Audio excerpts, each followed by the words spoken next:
Hi అండి. నమస్తే. Welcome back to our channel ఆహా అమ్మ వంటలు.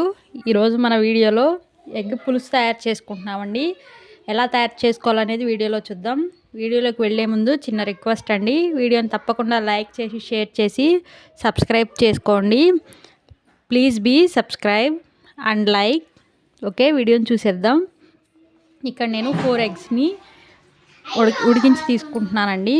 ఇవి ఉడికించేటప్పుడు కొంచెం సాల్ట్ వేసుకుని ఉడికించుకోండి. ఎగ్ అనేది ఖరాబ్ అవ్వకుండా ఉడుకుతుంది. ఈ విధంగా ఒక 10 నిమిషాలు ఉడికించుకుంటే సరిపోతుంది. మరి ఎక్కువసేపు ఉడికించుకుంటే ఎగ్ లోపల అనేది కలర్ చేంజ్ అవుతుంది, గట్టిగా కూడా అవుతాయి. ఈ విధంగా ఎగ్ ఉడికించి పైన ఉన్న పీల్ తీసుకోండి. ఇప్పుడు స్టవ్ ఆన్ చేసి ఒక గిన్నె పెట్టుకుని దానిలో 1 టీ స్పూన్ ఆయిల్ యాడ్ చేసుకోండి.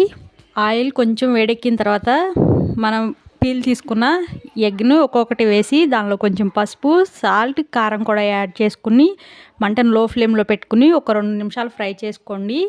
ఇవి కొంచెం కలర్ షేడ్ అయిన తర్వాత బ్రౌన్ షేడ్ వచ్చే వరకు ఫ్రై చేసుకోండి. అలానే దానిలోనే ఇంకొక 2 టీ స్పూన్లు ఆయిల్ యాడ్ చేసుకోండి. ఆయిల్ వేడెక్కిన తర్వాత కొంచెం ఆవాలు, జీలకర్ర యాడ్ చేసుకోండి. అలానే 4 ఆనియన్స్ని సన్నగా కట్ చేసి తీసుకోండి. వాటిని కూడా యాడ్ చేసుకోండి. దీనిలో 2 పచ్చిమిర్చిని సన్నగా కట్ చేసి తీసుకోండి. అలానే ఒక రెమ్మ కరివేపాకు, దానిలో కొంచెం పసుపు. ఉల్లిపాయ తొందరగా ఫ్రై అవ్వాలంటే వెంటనే సాల్ట్ యాడ్ చేసుకోండి, త్వరగా ఫ్రై అవుతుంది. టేస్ట్కి సరిపోను సాల్ట్, అలానే 1 టీ స్పూన్ అల్లం వెల్లుల్లి పేస్ట్ని కూడా యాడ్ చేసుకుని ఇవి ఒక 2 నిమిషాలు ఫ్రై చేసుకుని పచ్చివాసన పోయేదాకా 2 నిమిషాలు ఇలా మంటను లో టు మీడియం ఫ్లేమ్లో పెట్టుకుని ఫ్రై చేసుకోండి.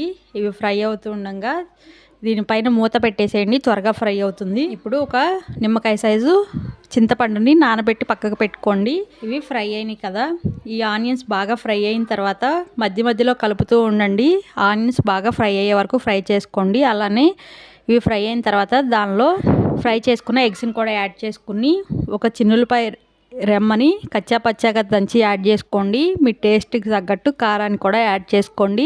చింతపండు వేస్తున్నాం కాబట్టి కొంచెం కారం ఎక్కువగానే ఉంటుంది.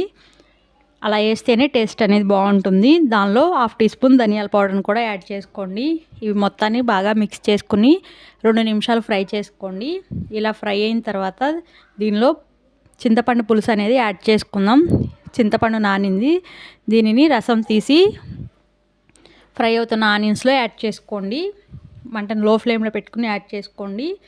ఇవి పులుసు ఎలా కావాలనేది చిక్కదనాన్ని బట్టి వాటర్ అనేది యాడ్ చేసుకోండి. నేను కొంచెం 1/2 గ్లాస్ వాటర్ అయితే యాడ్ చేసుకున్నాను.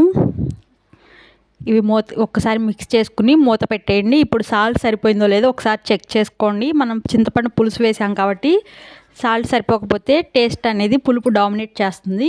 సో ఇప్పుడు సాల్ట్ అనేది చెక్ చేసుకుని యాడ్ చేసుకోండి. మంటను మీడియం ఫ్లేమ్లో పెట్టుకుని పులుసు అనేది దగ్గరకు వచ్చే వరకు ఫ్రై చేసుకోండి. అంతేనండి, చాలా సింపుల్గా తయారు చేసుకోవచ్చు. వీడియోని లైక్ చేసి షేర్ చేసి సబ్స్క్రైబ్ చేసుకోండి. Thank you.